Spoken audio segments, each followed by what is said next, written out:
Crash on the blue planet, the spaceship shook again. Loud alarms echoed in every corner. Red lights flashed. Inside the pilot cabin, Commander Maya held the controls tightly. Sweat ran down her face. Something was wrong with the engines. "This is not a drill," she whispered to herself. "We're going down." Outside the window, a strange blue planet was growing larger and larger. The ship had no choice. It was falling from the sky like a burning comet. 2 hours earlier, Commander Maya was sending a message to Earth. It was a simple check-in. "This is Commander Maya of the human colony ship Nova Spark. We have entered the Xeon system. No signs of life so far. Atmosphere on planet 43B seems stable. We will land for further testing. Nova Spark, over and out." No one replied. She frowned and leaned back. It was quiet. Too quiet. The crew was resting. Robots were running scans. Maya looked out the window at the stars. Then the ship shook for the first time, a small bump. Like a knock at the door of space. Now fire covered the back of the ship. One engine was gone. Controls were dead. The ship was falling fast. Maya quickly recorded one last message on her wrist device. Her voice was soft. "If anyone finds this, tell my mother I tried to help them. I tried to be better." Boom. The ship hit the planet's surface. Hours later, silence. A soft wind blew over blue grass and glowing trees. Birds with silver feathers flew across the purple sky. Beep came from under the broken metal. A hand moved. Commander Maya slowly opened her eyes. Everything was blurry. Her head hurt. Her suit was damaged, but still working. The emergency oxygen was on. She sat up and looked around. The ship was broken into pieces. Smoke rose from the ground. No sign of the other crew members. "Hello?" she called out. No answer. She checked her communicator. "Broken." Maya stood up and took a deep breath. The air was thin, but not deadly. She would survive. For now, she started walking toward a glowing forest. The trees were tall and soft blue, almost like jelly. Flowers opened and closed like breathing lungs. Strange sounds echoed between the branches. Suddenly she heard a cry. Not an animal, not a machine, a child. Maya stopped. She listened carefully. Again the sound came. Weak. Soft. Someone, or something, was hurt. She followed the sound. Through the bushes, past glowing rocks. And there, under a pile of crystal-like stones, she saw it. A small creature. Not human. Big black eyes. Green skin. 2 small arms, a long tail. Its body was shaking. It looked at her and cried again. Maya's training told her to be careful. This was a new planet. She didn't know if it was safe, but something in her heart pushed her forward. She dropped to her knees. The creature's chest moved up and down fast. Too fast. It was struggling to breathe. Its small hand held a broken mask. Its oxygen supply was gone. "You're just a kid," Maya said softly. The creature blinked slowly. It tried to speak, but no words came. Then a small whisper escaped its lips. "Air, gone." Maya's heart broke a little. Without thinking, she took out her emergency oxygen pipe. It was supposed to last 1 hour just for her. She looked at the creature, then back at the pipe. "Well, kid, looks like we're sharing." She gently placed the pipe near the creature's mouth. At first it didn't move. Then it took a breath, a deep one. Its chest slowed down. Its eyes closed halfway. The shaking stopped. Maya smiled. "There you go." She sat down beside the child. The forest around them was quiet. Peaceful, but dangerous too. She didn't know what would come next. The creature opened one eye. Slowly it raised its small hand and touched her glove. It held on weakly. A moment passed. Commander Maya, all alone on a strange planet, smiled at the little alien holding her hand. "I guess we're in this together now." The alien child, the night sky on the blue planet was strange. 3 moons hung low, glowing like soft lanterns in the dark. The stars blinked, but not like Earth's stars. These stars seemed alive, watching. Commander Maya couldn't sleep. She sat beside the little alien child who was now breathing slowly through the shared oxygen pipe. She had only 43 minutes of air left, but she didn't move. She couldn't. The child might not survive without her. Its skin was turning pale. Its body was too cold. Its eyes kept opening and closing, like it was slipping away. Maya whispered, "You have to hold on. Help might come. Someone must be out there, right?" The alien didn't reply, just a faint hum from its throat. Suddenly, the ground shook. A soft rumble. Far away, but getting closer. Maya turned. Something was coming through the forest. The glowing trees dimmed, reacting to the movement. Birds flew away in silence. Maya stood up slowly and picked up a piece of sharp metal from the wreck. It was no weapon, but better than nothing. The sound grew louder. Not footsteps, not machines. Something floating. From the mist came a strange light, blue and white, like underwater fire. And then she saw them. Two tall, shadowy creatures floating, just above the ground, wrapped in dark cloaks. No faces, no sound. Just presence. They stopped when they saw Maya and the child. Maya held her ground. "I'm not leaving this kid," she said aloud, not knowing if they understood her. The creatures didn't attack. They didn't speak. One of them raised a thin arm.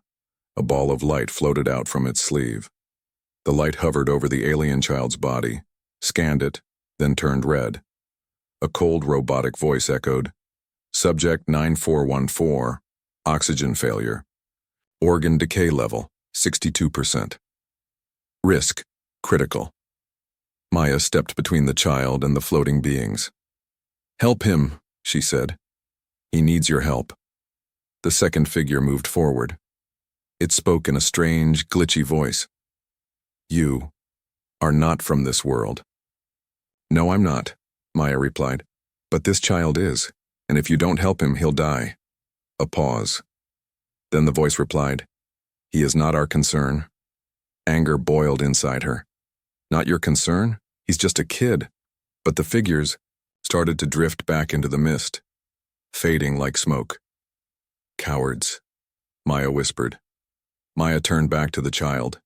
It was barely awake, but its small hand reached out and touched the crystal hanging from its neck, glowing faintly.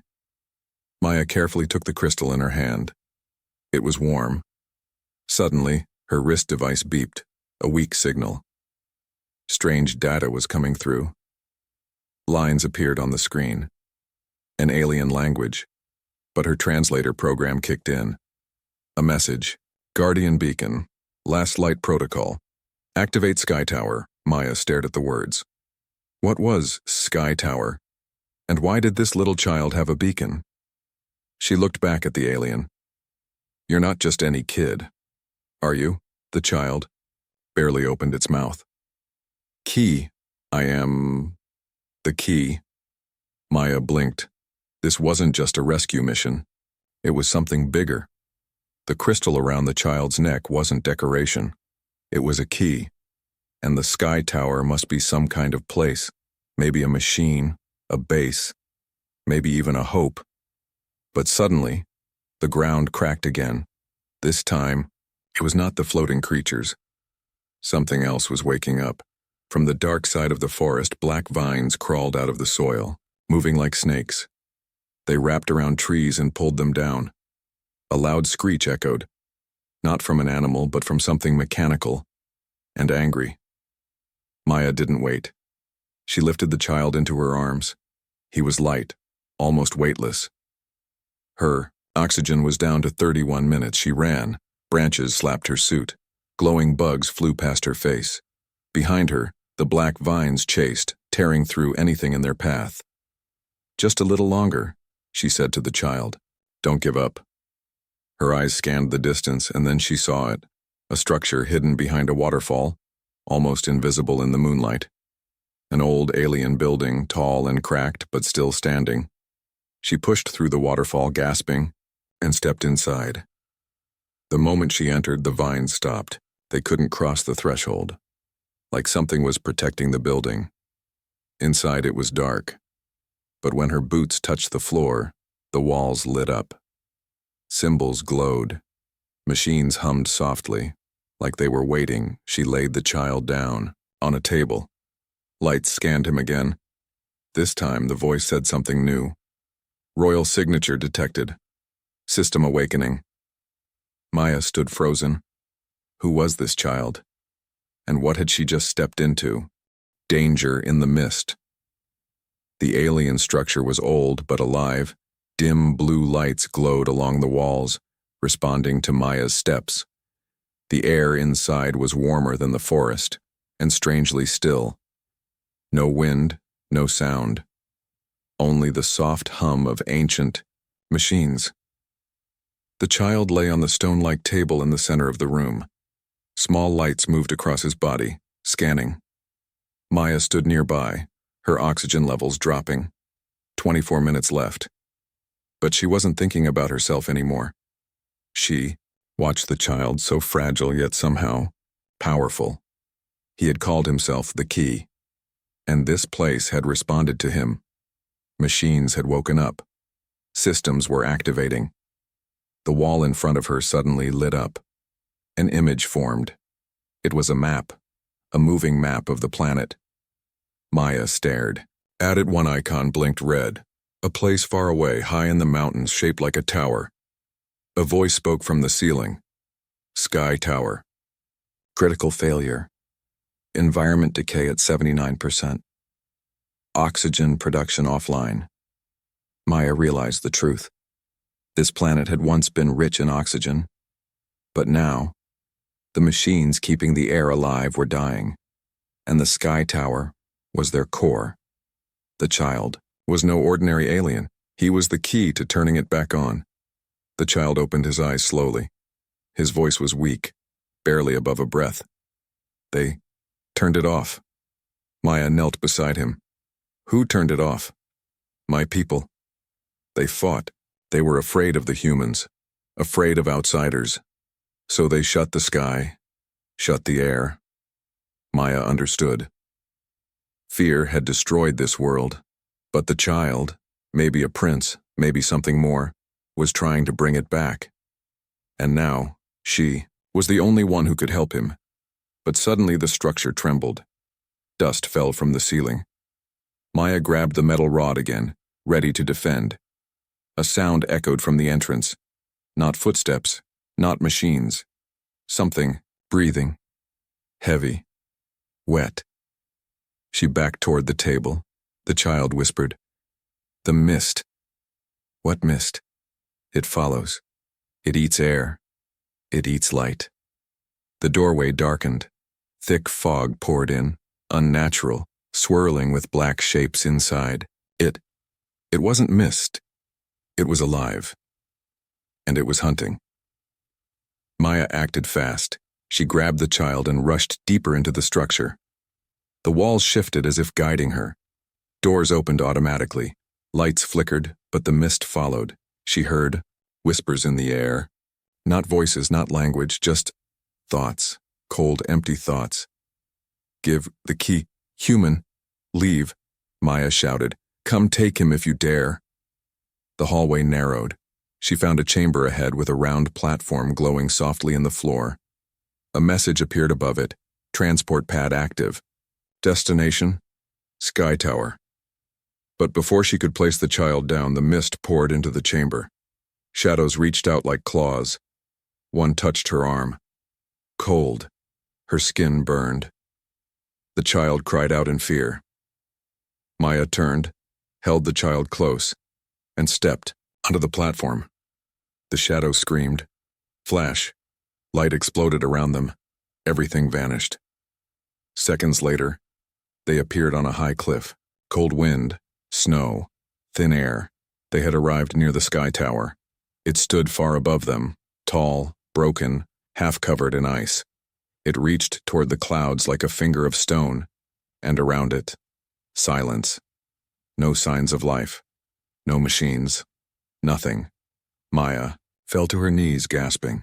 Oxygen left. 10 minutes. The child looked at her with worry. Why, do you help me? He asked. Maya smiled faintly. Because someone has to. And I'm here. The child took the crystal from his neck. It glowed brighter now, pulsing like a heartbeat. Then we go, he said, before the mist finds us again. They moved together, climbing the frozen steps toward the sky tower. Each level was harder than the last. Ice covered the floor. Machines sparked with broken lights. The child was weak but awake now, guiding her. Inside, at the core, you'll need to place the crystal in and give your breath. Maya paused. What does that mean? Give my breath. The tower. It reads life. It needs a human breath to unlock. Her heart sank. That wasn't just air. That meant sacrifice. Suddenly, a blast shook the mountain. The mist had returned. This time it was louder, faster, angrier. It had followed them. A voice boomed through the clouds. You will not save them. The skies belong to silence. Maya didn't wait. She grabbed the child's hand and they ran up the last steps. The final door of the tower stood tall and shut. She raised the crystal. The door opened, and behind it, the heart of the planet waited. The message. The final door of the sky tower opened slowly. It groaned like a sleeping giant waking from a long nightmare. Cold air rushed out, ancient, dry, heavy.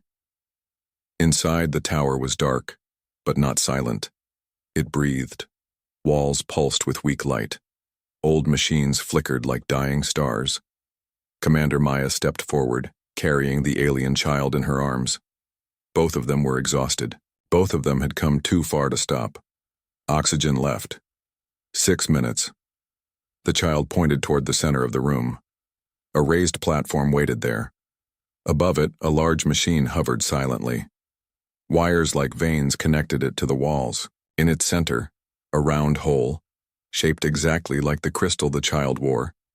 Maya laid him down gently and took the crystal in her hand. This is it? She asked. The child nodded slowly. This will bring the air back. For everyone? He whispered. Yes, but it needs one final gift. Maya already knew what that meant. A breath, she said. My breath. He looked away, ashamed. She stared at the crystal. She could still turn back. She could still try to fix her emergency beacon, call for help, maybe survive. But then she remembered the dead forests, the black mist, the fear in the child's eyes, the silence in the stars. No one else would come. This wasn't about survival anymore. It was about what kind of species humans were. Were they builders or destroyers?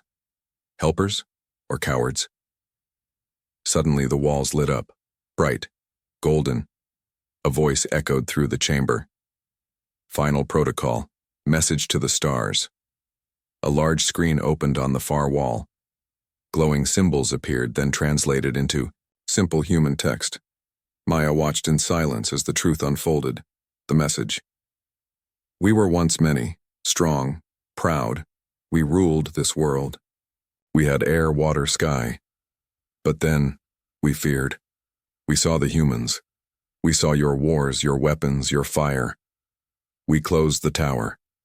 We ended the air. We believed it was better to fade than to fall. But one among us disagreed. A child, born from 2 worlds, our own and a secret human past. He was rejected, hidden. But the tower listened to him. Because his blood is also yours. Only together can the sky breathe again. Maya froze. Your blood is human? She asked the child. He nodded. My mother was from Earth. Long ago, a traveler lost. They found her, but they never forgave her. Maya's eyes burned with tears. This child was half human, abandoned by his people, rejected for his hope. And now, all life on this planet, alien and human, depended on his dream. The machine blinked again. Insert crystal. Confirm sacrifice. Begin air regeneration. Oxygen left. 3 minutes. Maya looked down at the child. What happens if I give the breath? The system copies it. Your final breath triggers the tower. It will know what to create. Human and alien air. Balanced. Safe. Forever. But I'll die? The child didn't answer. He didn't need to. Maya laughed softly. You're just a kid and you dragged me into a planetary restart. The child tried to smile, but his eyes were full of pain. She bent down and placed the crystal in the core. The machine lit up, bright, alive, awake, waiting for breath. She took off her oxygen mask slowly. Each breath now cost everything. 1, 2, 3. Then she stepped forward and pressed her lips to the intake port. She gave her last breath. Everything went white. Machines roared. Walls glowed. The tower began to sing, not in sound but in feeling. A hum that ran through the ground, up the mountains, into the clouds. The planet was breathing again. Maya fell to her knees, her lungs empty, her vision dark. She looked at the child. He was glowing now, stronger, healthier. He stood, walked to her, fell beside her. Thank you, he said, then darkness took her. The last breath, silence. Not the silence of peace, but the silence that follows after someone gives everything they have. Commander Maya lay on the cold metal floor of the sky tower. Her lips were pale. Her breath was gone. Her body still beside her. The alien child, no longer weak, no longer trembling, stood tall, his eyes glowing softly, the crystal on his chest pulsing in rhythm with the tower's core. Above them, the sky rumbled. For the first time in 100 years, it began to rain. Not acid, not ash. Real, soft, clean rain. The air shifted. The wind returned. Life had started again, but Maya was not moving. Outside the tower, a wave of energy spread across the planet. Blue light ran through the soil, across the oceans, through the skies. The mist, the dark fog that had haunted the forests, began to scream. It twisted and cracked like a living nightmare burning in the sun. It tried to escape, but there was nowhere left to hide. Its time was over. The planet no longer belonged to death. Deep inside the tower, the child knelt beside Maya. You gave everything, he whispered, just like they said your kind never would. He placed a hand on her chest. His other hand pressed against the crystal. The tower reacted. A hidden chamber opened. A long silver machine rose from the floor. It looked like a cradle, half filled with glowing mist. This was the rebirth chamber, a lost technology of the ancients, meant only for royalty, meant only for one. The child carried Maya in his small arms. His body was no longer weak. The air had healed him. The tower had awakened his bloodline. But still, he was just a child, and he had made his decision. He laid Maya inside the machine. A voice spoke. One soul must sleep, for another to wake. The child nodded. He touched her hand one last time and whispered, You gave me your breath. Now I give you my future. Then he stepped back. A light passed between them. The child collapsed, eyes closing slowly, not in pain, but in peace. The machine closed. Maya's chest rose. One breath, then another. Her heart beat again. Hours later, Maya opened her eyes, her lungs filled with sweet, soft air. She gasped, then sat up. The cradle opened with a hiss. She looked around. Where is he? No answer. Only the crystal remained, placed gently on her chest. She picked it up, held it close, and tears filled her eyes. A voice echoed from the tower. His sacrifice rewrote the system. Your species has proven something we forgot. The future is now shared. The sky belongs to both. Maya stood on shaking legs, walked outside the tower. The clouds were parting, fields were blooming, and in the distance ships began to appear. Alien vessels, slowly rising from underground, long hidden, their people stepping out, looking to the sky for the first time in decades. They were alive again. A group of aliens came toward her. One of them bowed deeply. "You are the breath giver," he said. Another handed her a small seed. It pulsed with light. "He left this for you," said. "It will grow wherever you choose to plant it." Maya looked at the seed, then at the sky. "Then I'll plant it. On Earth," she said. "So we never forget what he gave up." A monument was built at the top of the tower, a statue of a small alien child holding hands with a human. Beneath it, just 5 words. "He gave, so we could breathe." A new sky. The sky above Zephyra 43 turned gold at dawn. For the first time in generations, the air was clean and the winds were calm. Birds, real ones, flew across the open sky. Trees, long frozen in silence, began to hum with life. And at the center of it all, the sky tower stood tall, humming softly, its great light reaching into the heavens. But the cost of that peace still echoed in Commander Maya's heart. She stood alone on the mountain ledge. The air was thick with memory.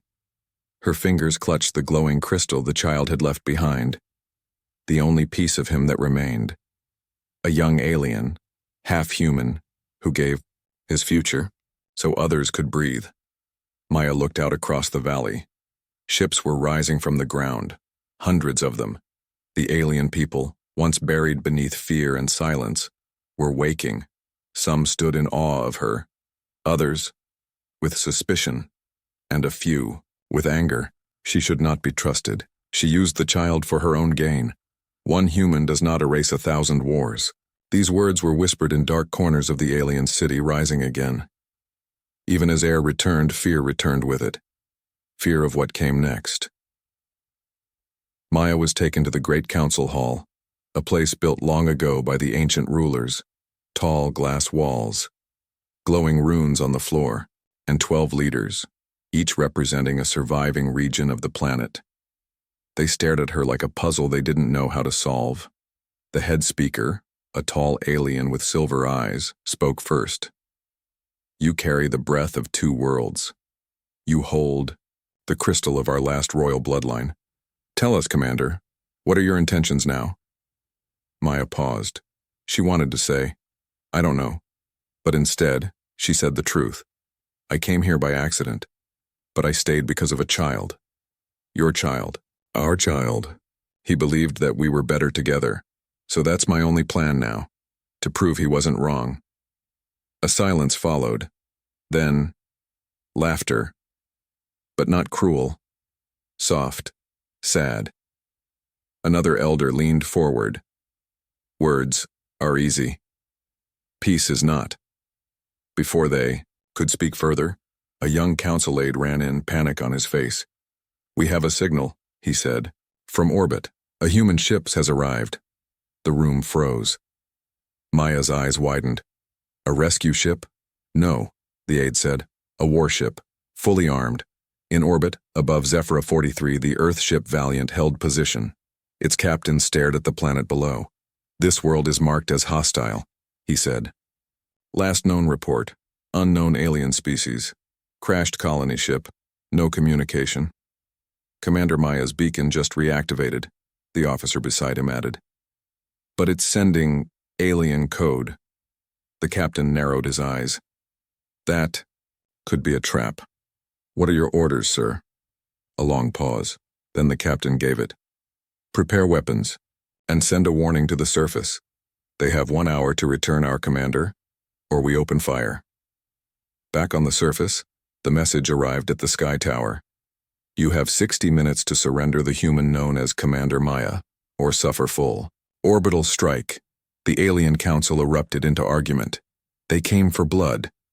We told you humans only understand force." Maya stood, voice calm but firm. You think they came for war? I think they came for me. Let me speak to them. And if they shoot first, then I'll stand on the mountain alone. Let them strike me, not your people. Maya climbed the tower once more. She stood at its highest point, wind in her hair, the crystal in her hand. She opened a channel. This is Commander Maya of the colony ship Nova Spark. I'm alive. But this world is not what you think. You are not in command anymore, Maya, came the cold reply. We're retrieving you, with or without their permission. Maya closed her eyes and whispered, then you'll have to kill the only person keeping peace here. Suddenly, another signal broke through, not from the planet, but from deep space. A third voice entered the transmission. This is the Andari High Fleet. We've monitored your signal. Any attack on Zephyra will be considered an attack on Allied territory. Maya blinked. The aliens blinked.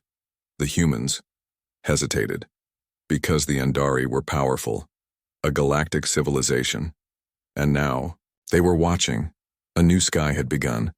But it came with old dangers. One child sacrifice had brought air back to a planet. But the true fight was only starting.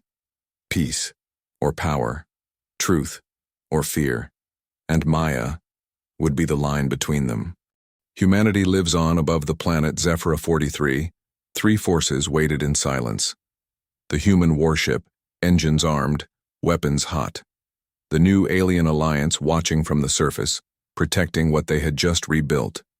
And the unexpected arrival of the Andari fleet watching from the edge of the system, silent, ancient, powerful. Commander Maya stood on the tower, caught between these giants. The sky had never been more full of fire. The human captain's voice echoed again. This is your last warning. Return to us or be declared a traitor. Maya didn't flinch. She tapped her wrist and transmitted one final message. No long speech, no politics, just her voice. Clear, steady. A human child once asked me if our people were good. I didn't have an answer, but today I do. We are not good because of our power. We are good when we share it, she paused. This planet breathes today because one child gave up his future, and one human chose to stay. Then she closed the channel and waited. Aboard the warship. Silence. Some wanted to fire. Others hesitated. Then, slowly, a new voice broke in on all channels. Earth Central Command. Stand down. The commander has made contact.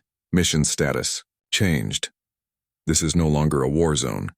It is now a place of remembrance. On Zephyra, the towers lit up. Every city that had been silent for decades began to shine again. The air systems had fully restored. Oxygen, clouds, even rain. But the skies were not just clearer, they were shared now. For the first time in recorded history, three species, humans, Zephyrans and Andari, opened a treaty not of war, but of memory. Not just an alliance, but a promise. A monument was built at the center of the world. Not large, not gold, just a simple circle of stone where grass grew wild and free. At its center stood a sculpture, a human and an alien child sitting side by side. No armor, no crown, just two beings, equal. Below it, carved into the stone. He gave his breath, she gave her choice. Together, they gave us tomorrow. Maya stayed on Zephyra for one more year, not as a soldier, not as a hero, but as a gardener. She planted the glowing seed the child left behind. Every week it grew. Not just into a tree, but into something living, glowing, peaceful. It began to speak, not with words, but with emotions. Those who stood near it felt the child's presence. His curiosity, his kindness, his courage. The tree became known as the breathroot. It bloomed in every season, and its light spread, one seed at a time, to other worlds. Eventually, even Earth asked for a piece of it. Maya agreed, on one condition. You don't plant it in a lab, You don't put it behind glass. Plant it in the center of your city, where people forget to look up. They did, and over time, they remembered. Years later, Maya stood before a group of children, human, alien, mixed blood. They sat beneath the breathroot tree asking questions. What happened to the boy? Did he become a star? Maya smiled. Maybe, she said. Or maybe he became the air itself. She closed her eyes, felt the wind on her face, and whispered, "Breathe deep." That's his gift. Transmission to Earth and the galaxy. Humanity is not perfect, but we are learning. Not by conquering stars, not by claiming land, but by sharing breath. And sometimes, that's enough.